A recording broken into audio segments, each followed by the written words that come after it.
চাচা আপনার নাম কি? নজরুল ইসলাম। এটা কোন জায়গায় একটু বলবেন, ঠিকানা বলেন। সতারাপুর।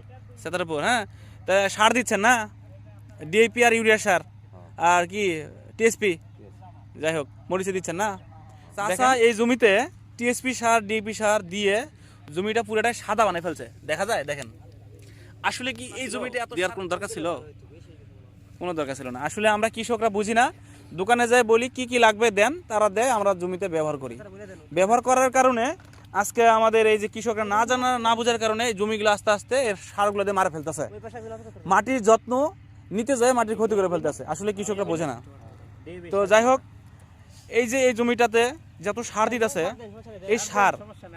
এই সার যে দিচ্ছে, আসলে কি এই সারটা কি মাটির এত সার দেওয়ার কোনো প্রয়োজন ছিল? আমরা মাটির যত্ন নিতে যাই মাটির ক্ষতি করে ফেলতেছি। তা আলহামদুলিল্লাহ এই মাটি ঠিক করা, মাটির যত্ন নেওয়া আমাদের অতি জরুরি।